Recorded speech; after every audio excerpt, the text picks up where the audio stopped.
Hello and welcome back to yet another episode of the Table TechTalk. My name is Gautam Razmoktan. I'm Sandeep. Prajwal? Yeah, Nivas here. Maps, fun things, takes you places. Anybody has any opinion on maps in general? Or should we start from the history? Well, maybe one of the history might be like where the real use case of the maps came because the men has to go for hunting and they have to return back to the cave. So there was not map as such, but they were using some kind of like a tracing, like okay, they were like throwing something or making some kind of like a milestone in the middle, so that like, well, it's not exactly the map, but it's like more like a navigation. But Yeah, aid for interesting. navigation. So what is a map? Let's Yeah. start there then. Yeah. So let's make a distinction between what is a map. What constitutes a map? Earliest maps had what? Maybe a mountain, a river, a forest, or things like, here are the dangers, like here be wolves, things like that. Written with whatever markings on the wall. Okay. But I think map is, So we established that that's the beginning of the map, earliest map. but I think it's a more generic thing. Like it represents, like it's a representation of something, like that is out there, but then you want to have like a representative that you can see, and maybe that's how Mapping. mapping.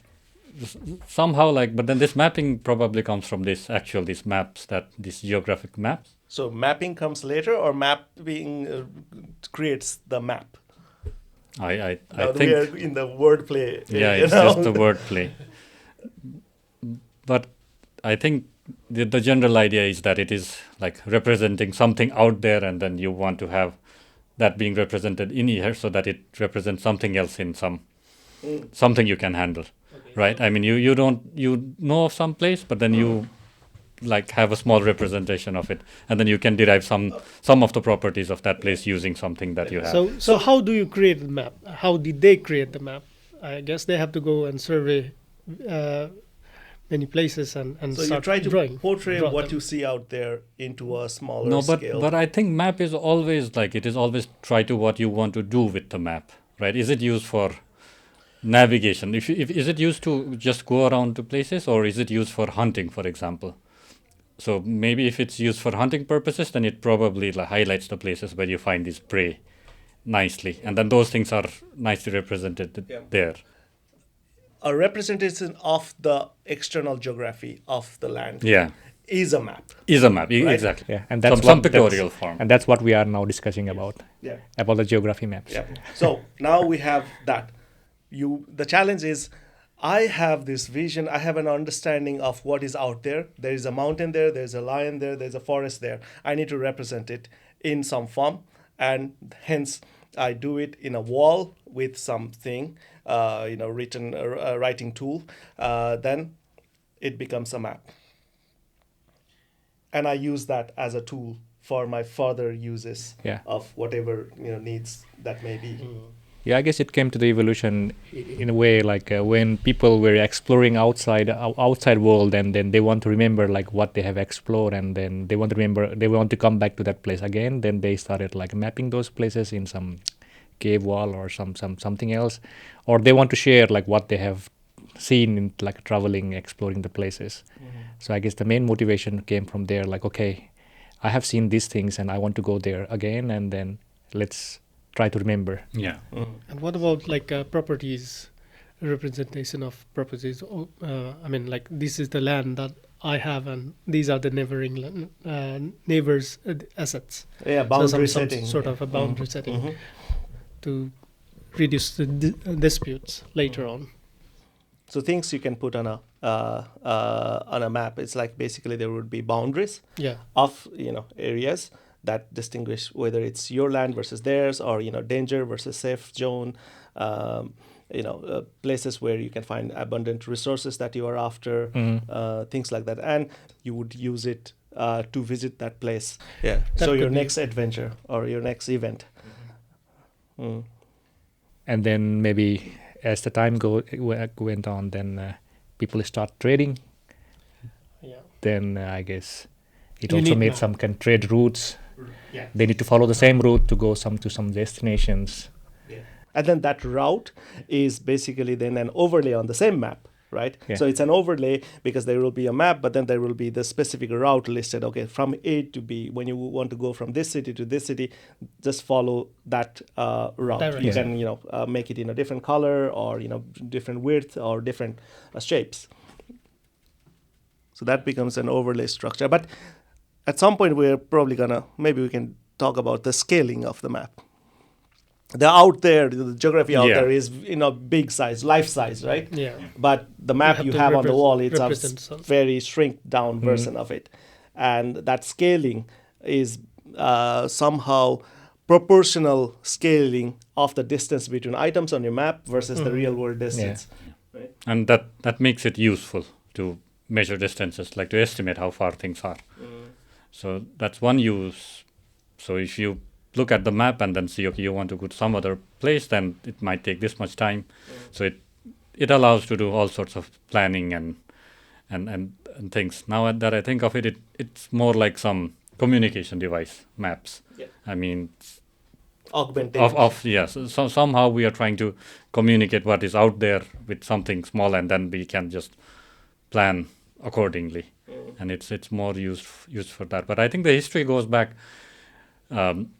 I think many centuries ago, right? We have always needed like this desire to keep maps, because I think we tend to travel like we are very itinerant species. We tend to go from one place to the other, but then we want to come back to the same place as well. So just like keeping track of things, where you went, where it is good, where it is bad. So I think it's very hard to keep track if it on your head.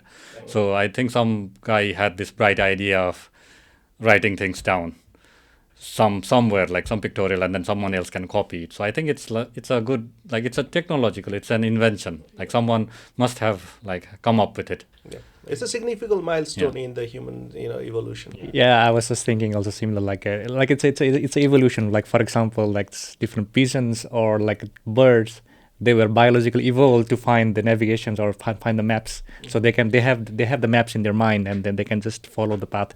Like every summer, biological compass. biological compass, so they can follow it. But somehow the human didn't have that capability, and then they realized like, okay, I also need the similar kind of capability, so let's make a map. That's human nature of exploring things and getting what is not available naturally with us. That reminded me that maps in itself can be really like misleading if you are just using that maps and just going outside and start working, because you need to have a direction. Yeah. Right.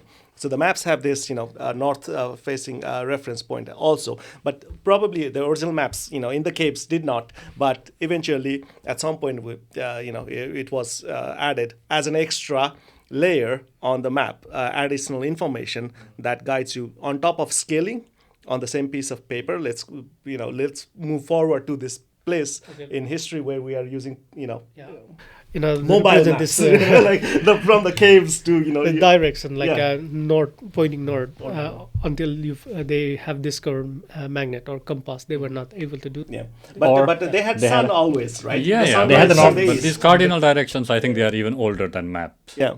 So they had the sun. You can tell from which direction is east at least. So you can use that along with your map to then figure out which direction, whether it's left of the river that the mountain is. Then you align that with the direction of the sun, and then take your next steps.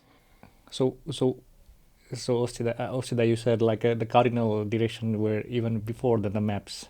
So is possible? So we were just discussing also like, okay, so they were using these cardinal directions like to navigate, right? So for example, this is east, I should go there.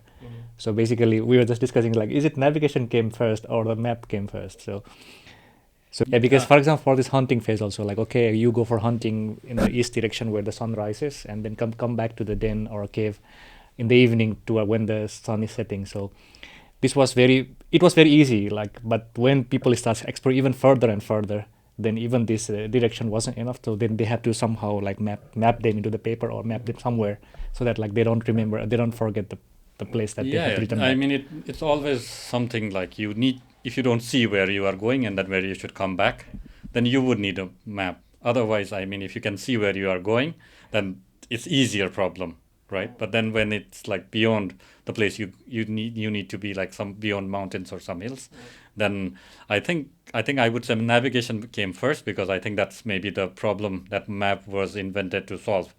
But then I think the tool was so good that it started to be used for so many other things. Like it happens usually with technology. Like it is invented with one problem in mind, but then it takes a life of its own, and then there are many things coming after it. And I think it's one of the biggest, let's say, earliest innovations of the human species, these maps. And yeah, even like I would say, like I would even put it close to the invention of writing and maps, because I think it allowed us to communicate ideas across species, across generations, and allowed the whole cultural evolution to happen. So I mean, we can go on that direction completely, but I think maybe we can focus on the more practical aspects of mapping and how it came and about. once the sense of direction came, then you start writing, adding things on the maps that are not just rivers and mountains, but then you start putting, okay, so the direction of the sun is from there, rises in the east, so that's east. And then, but what about night? Then you see the stars, you start putting those, and it starts to go into this realm of celestial maps. And the use case for that was primarily driven by the seafaring people. Any other layers we so evolution of the map itself. Now then, still we are accurate to a workable distance, but the accuracy is not it's not there to account for the shape of the Earth versus the flat a map.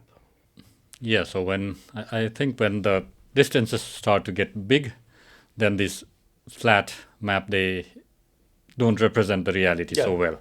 So I guess they develop other kinds of tools in order to represent the map correctly when they start traveling by sea, like sextant and compass.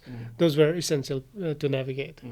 So using those kind of tools, they start surveying various places and start writing them down.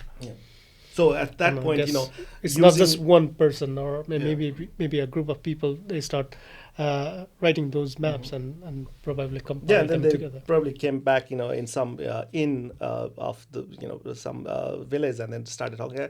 I followed this map, and I always end up in the wrong place. I have to adjust for 10 kilometers right always, and then the other guy is like, hey, have you tried using this celestial waypoints there? And I use that, or I heard a friend is using that, and he's always accurate, and it's like, okay, I'm gonna incorporate that, and then improvement happens.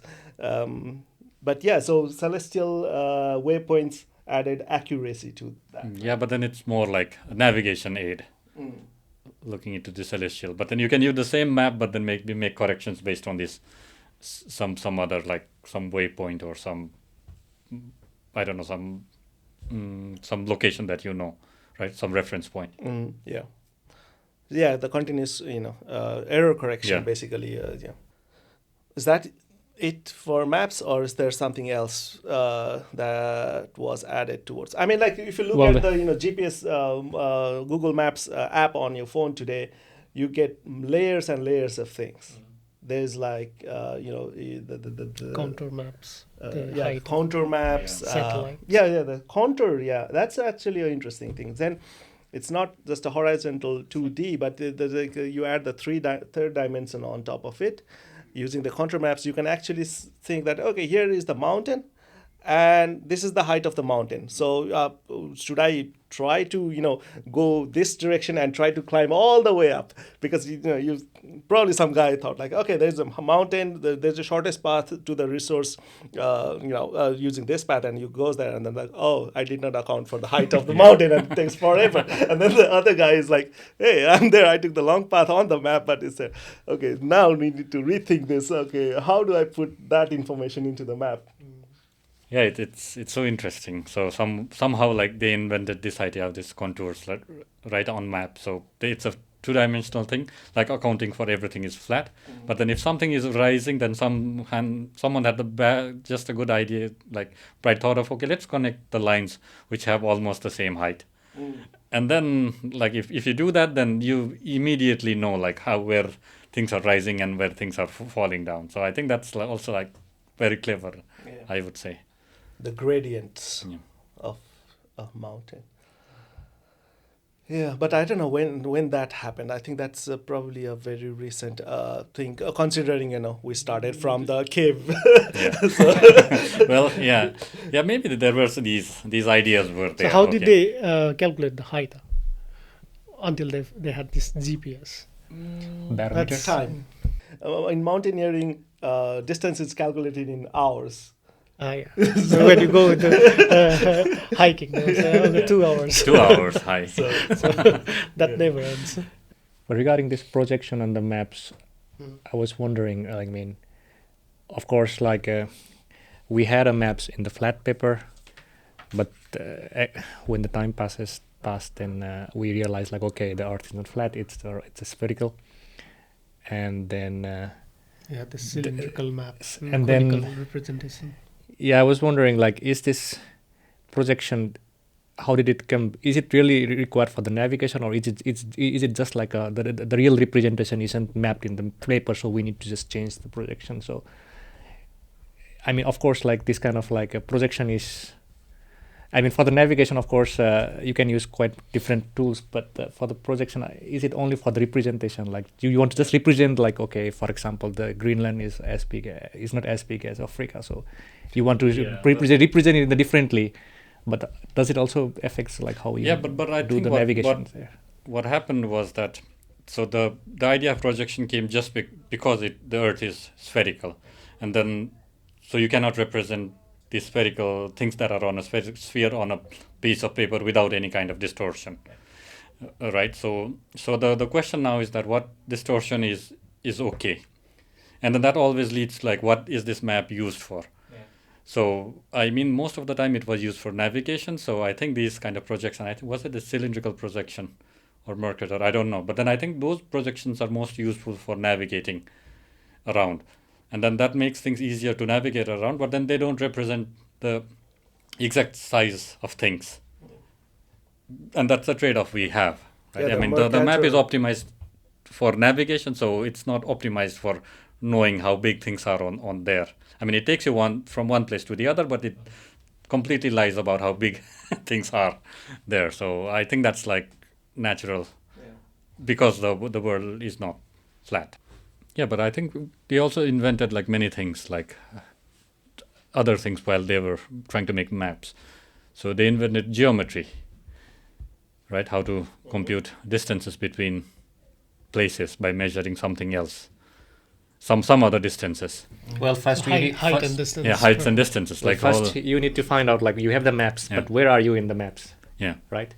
Yeah. And then where are you, and then where you are going. Where you want to go. You have to have at least like two points. And then this mapping and this surveying, I think they have spurred so many innovations. Like I believe even geometry and those branches were invented just to keep track of like how much water is going to come up, how much they are going to go down during the season, and then trying to keep track of the maps of the lands and everything. Actually, true. I think like rather than if we talk about navigation later on the map side, we can actually discuss about the act of surveying.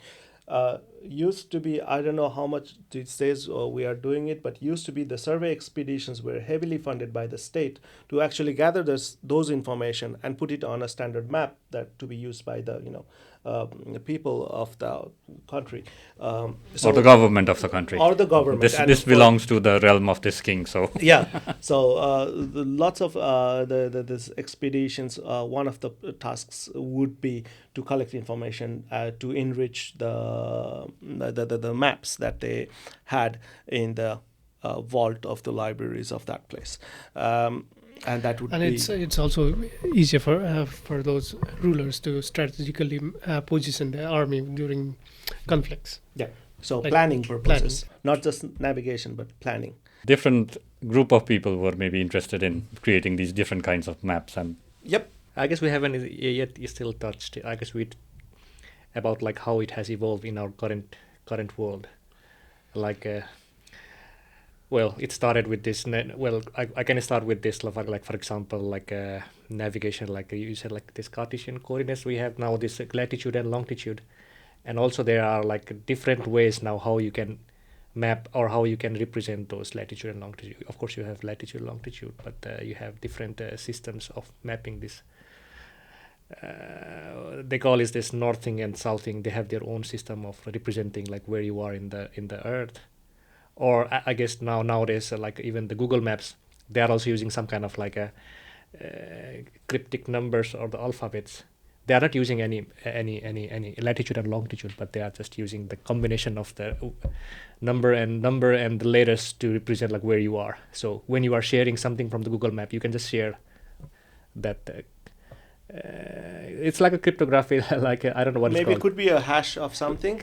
Hash that of something maps which again which back. Google Map can use. Yeah. So people Or doesn't have to remember those. It could be just a identity, your identity. Yeah. Like So the people don't have to remember their own coordinates because coordinates is difficult to. Yeah, it's long chain of numbers, so you Decimals. represent using some hash of latitude and longitude for some decimal places.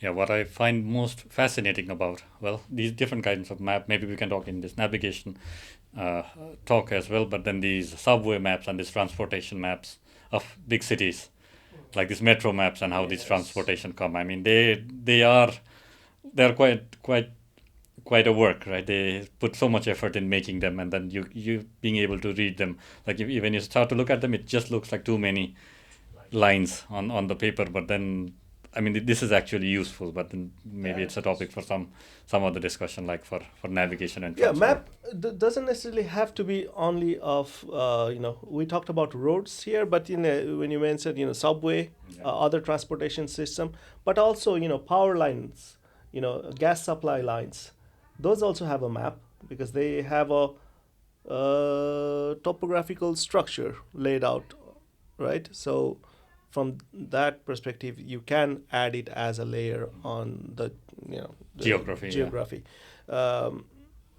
And that will come up with its own use cases, not necessarily, but including navigation, but for maintenance and operations.